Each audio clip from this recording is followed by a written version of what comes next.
स्वागत आहे मित्रांनो तुमच्या आपल्या यूट्यूब चॅनलवरती। मित्रांनो, आज आपण लाडकी बहीण योजनेचे नवीन अपडेट पाहणार आहोत। मित्रांनो, श्री मुख्यमंत्री एकनाथराव शिंदे यांनी त्यांच्या जाहीर सभेतून घोषणा केलेली आहे की महिलांच्या खात्यात येत्या रिझल्ट नंतर 3000 रुपये जमा करणार आहेत। म्हणजे इलेक्शन झाल्यानंतर त्याचे रिझल्ट लागल्या ज्या दिवशी महिलांच्या खात्यात 3000 रुपयाचा हप्ता हा पडणार आहे।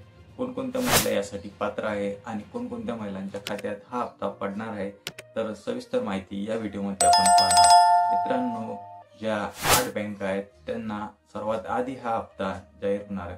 त्यात सर्वात आधी म्हटलं म्हणजे इंडियन पोस्ट बँक, ज्यांचे अकाउंट इंडियन पोस्ट बँक मध्ये आहे त्यांना सर्वात आधी हा हप्ता होणार आहे।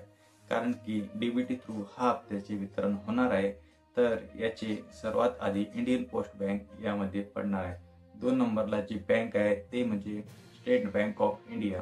स्टेट बँक मध्ये ज्यांचे अकाउंट आहे त्यांच्या अकाउंट मध्ये पैसे जमा होणार आहेत। 3 नंबरला जी युनियन बँक मध्ये याचा हप्ता वितरित होणार आहे। मित्रांनो, ह्या ज्या सर्व बँका आहेत त्यांच्याशी आपले आधार कार्ड लिंक असणे महत्त्वाचे आहे। कारण की आधार कार्ड जर लिंक नसले तर हा पैसे आपल्या अकाउंट मध्ये जमा होणार नाहीत आणि आपल्याला याचा लाभ मिळणार नाही। मित्रांनो, आधारशी रिलेटेड काही पण क्वेरी असल्यास आपण त्या सॉल्व्ह केल्या पाहिजेत। मित्रांनो, बँकेत जर आधार कार्ड आपल्या अकाउंटशी लिंक नसले तर ते लिंक करून घ्यावे। आधारमध्ये जर काही त्रुटी असल्या तर त्या आधार सेंटरवरती जाऊन आपण पूर्ण केल्या पाहिजे।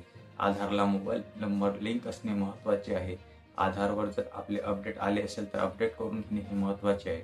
मित्रांनो, आपल्या अकाउंटचे सर्व डिटेल ही व्यवस्थित असणे गरजेचे आहे, तरच आपल्याला याचे लाभ मिळणार आहे। मित्रांनो, लाडकी बहीण योजने सरकारने आपल्याला 3 सिलेंडर मोफत ही योजना देखील जाहीर झालेली आहे। यासाठी लाभार्थी कोण कोण असणार आणि नवनवीन अशा योजनांच्या लाभार्थ्यांची आपण माहिती या व्हिडिओमध्ये पाहणार आहोत। मित्रांनो, 3 सिलेंडर मोफत ही योजना नेमकी कशी आहे, तर ज्यांची उज्ज्वला गॅस योजना या थ्रू सिलेंडर कनेक्शन आहे, प्रधानमंत्री उज्ज्वला गॅस योजनेतून त्यांना 3 सिलेंडर मोफत मिळणार आहे।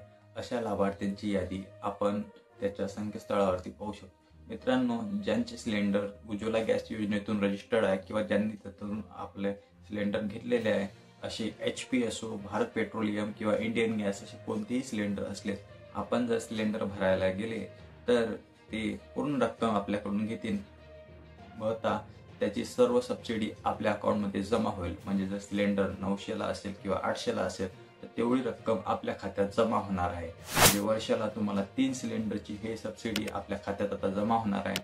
आणि यासाठी लाभार्थी म्हणजे उज्ज्वला गॅस योजना धारक यांनाच हे सिलेंडर मिळणार आहे, बाकीच्यांना याचा लाभ मिळणार नाही।